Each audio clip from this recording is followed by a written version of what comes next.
Welcome to my YouTube channel ignited mind classes. तो आज हम पढ़ेंगे क्लास 9th का very important chapter matter in our surroundings.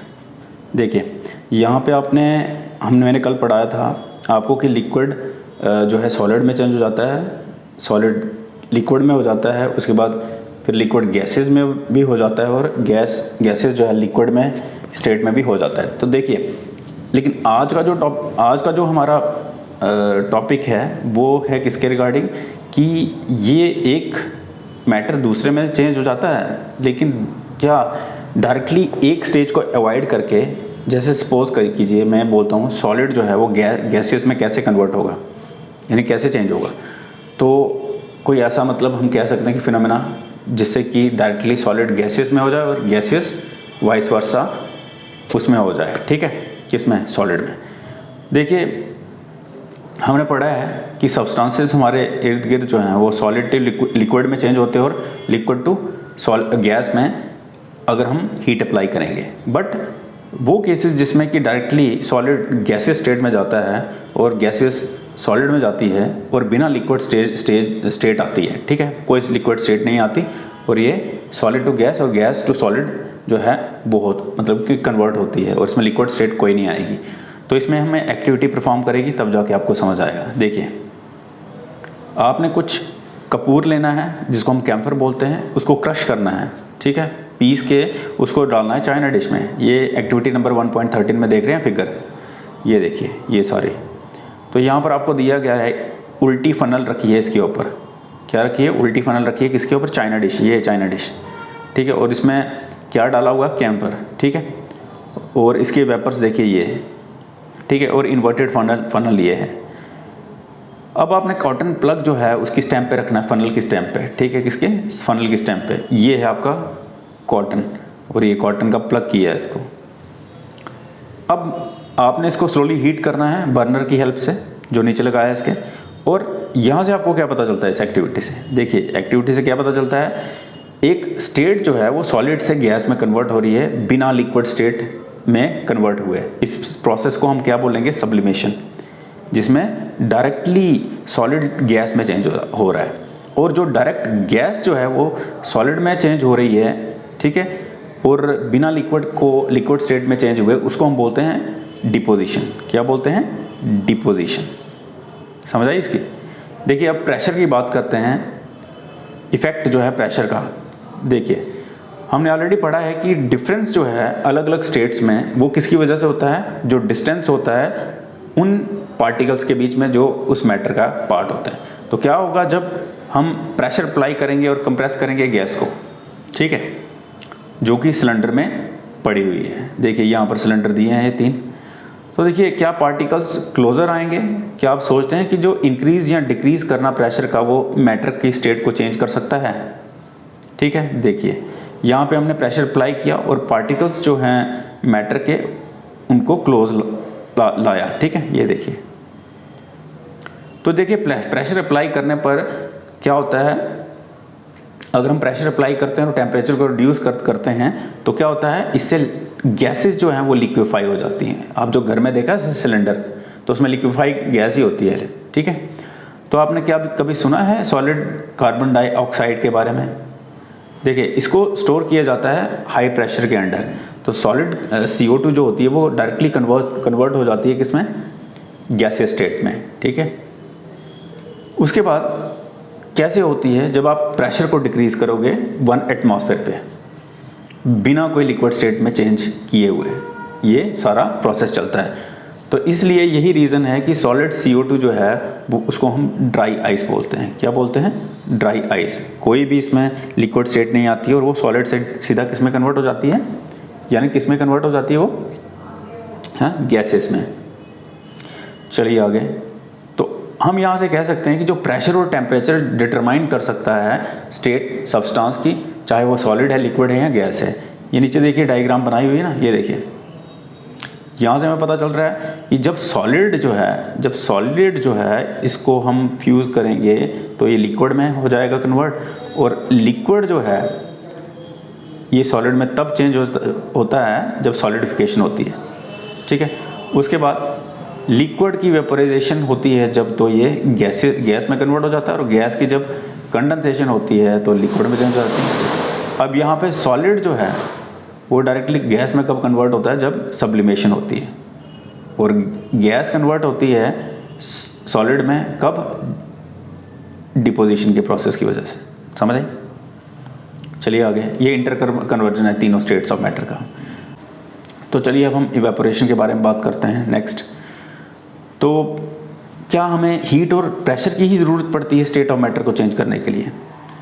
हम यहाँ पे कुछ कोट कर सकते हैं एग्जांपल अपनी डेली लाइफ से, जहाँ पर मैटर जो है मतलब कि उसकी स्टेट को हम लिक्विड टू वेपर की फॉर्म में कर सकते हैं, बिना लिक्विड जो है वो बॉइलिंग पॉइंट तक ना पहुँचे। यानी कि लिक्विड जो है वो बॉइलिंग पॉइंट तक भी नहीं पहुँचेगा और लिक्विड जो है वो वेपर में भी चेंज हो जाएगा। देखिए कैसे, वाटर को अगर आप अनकवर्ड छोड़ेंगे, अगर उसको कवर नहीं करेंगे तो स्लोली वेपर में चेंज हो जाता है, ठीक है। और वेट क्लॉथ्स जो हैं, कपड़े जो हैं वो सूख जाते हैं, ठीक है, इसी तरीके से, ठीक है।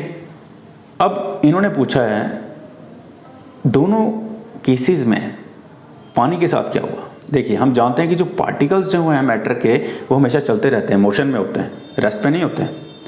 तो किसी भी गिवन टेम्परेचर पे, चाहे वो गैस में हो, गैस की केस ले लें, गैस का केस ले लें, लिक्विड या सॉलिड का, पार्टिकल्स जो होते हैं उनमें होते हैं और उनमें different amount of kinetic energy होती है। लिक्विड का केस लें तो यहाँ पर स्मॉल फ्रैक्शन ऑफ पार्टिकल्स जो उसके सरफेस के ऊपर होते हैं, ठीक है, इनमें ज़्यादा काइनेटिक एनर्जी होती है, और ये क्या करते हैं, ये टूट जाते हैं, तोड़ देते हैं जो फोर्स ऑफ अट्रैक्शन को बाइंड करती है दूसरे पार्टिकल्स के साथ, और ये कन्वर्ट हो जाते हैं किसमें, वेपर के साथ, वेपर की फॉर्म में, ठीक है। इस फिनोमेना को जो चेंज करता है लिक्विड को वेपर में किसी भी टेम्परेचर पे, ठीक है, जो कि उसकी बॉइलिंग पॉइंट के अंडर हो यानी कि बिलो हो, उसको हम बोलते हैं इवेपोरेशन।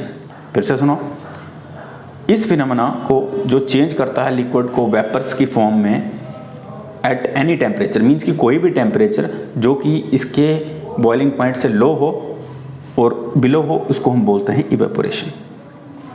अब हम फैक्टर्स की बात करते हैं जो इवेपोरेशन को इफेक्ट करते हैं। देखिए अंडरस्टैंड करते हैं एक्टिविटी के थ्रू। 5 ml पानी लेना है अपने टेस्ट ट्यूब में और उसको रखना है खिड़की के नज़दीक या पंखे के नीचे। फिर आपने 5 ml पानी लेना है, उसको ओपन चाइना डिश में रखना है और उसको विंडो या फैन के नीचे रखना है। फिर 5 ml पानी लेना है और ओपन चाइना डिश में रखना है और उसको क्या करना है, कपबोर्ड के अंदर रखना है, फिर ग्लास की शेल्फ के ऊपर। आपको रूम टेम्परेचर नोट करना है, रिकॉर्ड करना है टाइम और डेज जो लगेंगे किसके लिए, इवेपोरेशन प्रोसेस कंप्लीट करते सभी केसेस में। अच्छा, आपने रिपीट करना है 3 स्टेप्स, जो स्टेप्स ऑफ एक्टिविटी हैं रेनी डे पर, और रिकॉर्ड करनी है अपनी ऑब्जर्वेशन। तो क्या पता चलता है यहाँ से इफेक्ट किसका, टेम्परेचर का, सरफेस एरिया और का, विंड का, किसके ऊपर, इवेपोरेशन के ऊपर। तो आपने ऑब्जर्व किया कि जो रेट ऑफ इवेपोरेशन वो इंक्रीज करता है अगर हम सरफेस एरिया इंक्रीज करते हैं, ठीक है। हम जानते हैं कि जो इवेपोरेशन है ये एक सरफेस का फिनोमेना है। अगर सरफेस एरियाज को बढ़ा देंगे तो इवेपोरेशन जो है वो भी उसका रेट भी बढ़ जाएगा। जैसे हम बात करें एग्जांपल के तौर पे, जब आप क्लोथ्स को ड्राई करने के लिए रखते हो, ठीक है, तो हम उनको स्प्रेड करते हैं। ये नहीं कि उनको बिल्कुल क्लोज करके तो डाल देंगे सूखने के लिए, हम उनको एरिया उनका बड़ा करते हैं। अगली बात करें तो इंक्रीज इन टेम्परेचर। अगर हम टेम्परेचर इंक्रीज करते हैं तो क्या होता है कि टेम्परेचर इंक्रीज करने से ज़्यादा पार्टिकल्स जो हैं उनमें काइनेटिक एनर्जी आ जाती है और वेपर की स्टेट में चेंज हो जाते हैं। अब यहाँ पे बात करते हैं डिक्रीज इन ह्यूमिडिटी। अगर हम ह्यूमिडिटी को कम कर दें तो ह्यूमिडिटी क्या होती है, अमाउंट ऑफ वाटर वेपर जो किस में प्रेजेंट होते हैं, एयर में, ठीक है। तो हमारे एयर जो है हमारे इर्द गिर्द ये ज़्यादा, हम ये कह सकते हैं कि ये definite amount of water hold नहीं कर सकती किसी गिवन टेम्परेचर पे, यानी कि वाटर वेपर को होल्ड करना मुश्किल हो जाता है किसी गिवन टेम्परेचर पे। अगर amount of water already high है इसमें, एयर में, तो समझ लो कि रेट जो है इवेपोरेशन का वो डिक्रीज होगा। अब अगली बात करते हैं हम विंड स्पीड के बारे में। तो एक कॉमन ऑब्जर्वेशन है कि क्लोथ्स जो हैं वो ड्राई करते हैं फास्टर कब, जब विंडी डे होता है। तो विंड की स्पीड अगर ज़्यादा होगी, जो पार्टिकल्स हैं वाटर वेपर के वो मूव अवे करेंगे विंड के साथ और डिक्रीज करेंगे अमाउंट ऑफ वाटर वेपर आपकी सराउंडिंग में। चलिए हम बात करते हैं इवेपोरेशन कूलिंग कैसे करती है। देखिए ओपन वेसल में लिक्विड जो है वो इवेपोरेट करता रहता है, ठीक है, क्या करता रहता है, इवेपोरेशन होती रहती है। तो जो पार्टिकल्स होते हैं लिक्विड के, ये क्या करते हैं, एब्जॉर्ब करते हैं एनर्जी सराउंडिंग से, और ताकि जो क्या कर सकें, ये लॉस्ट एनर्जी को गेन कर सकें जो इवेपोरेशन के टाइम इन्होंने खोई थी। तो ये जो एब्जॉर्प्शन है एनर्जी सराउंडिंग से, इससे क्या होता है, सराउंडिंग कोल्ड हो जाती है, ठीक है। चलिए आगे बात करते हैं क्या होता है जब आप एसीटोन या नेल पॉलिश रिमूवर जो है अपनी हथेली पर फेंकते हो, तो पार्टिकल्स जो हैं क्या गेन करते हैं, एनर्जी पाम से और सराउंडिंग से, और इवेपोरेट हो जाते हैं, और इसकी वजह से आपकी पाम जो है वो आप फील करते हो कूल। कहते हैं हॉट सनी डे के बाद लोग क्या करते हैं, स्प्रिंकल करते हैं पानी किसके ऊपर, छत के ऊपर या ओपन ग्राउंड पे, क्योंकि जो लार्ज लेटेंट हीट है वेपोराइजेशन ऑफ वाटर की, वो मदद करती है हॉट सरफेस को कूल करने में। कुछ और भी एग्जांपल आपके पास हैं डेली लाइफ की, या जहाँ पर आप फील करें इफेक्ट कूलिंग का इवेपोरेशन की वजह से। जैसे ही इवेपोरेशन होती है तो आपको कूलिंग होती है। देखिए यहाँ पर मैं आपको बताऊँगा, कॉटन क्लोथ्स जब पहनते हैं हम समर में तो क्या होता है, क्यों पहनते हैं। देखिए समर के टाइम में क्या होता है कि पसीना ज़्यादा आता है, और जो हमारी बॉडी का मैकेनिज़्म है ये हमें कूल रखता है, ठंडा रखता है। तो हम जानते हैं कि इवेपोरेशन के टाइम पार्टिकल्स जो होते हैं जो लिक्विड के सरफेस पे, वो एनर्जी गेन कर जाते हैं सराउंडिंग से या फिर बॉडी सरफेस से, और वो वेपर की फॉर्म में चेंज हो जाते हैं।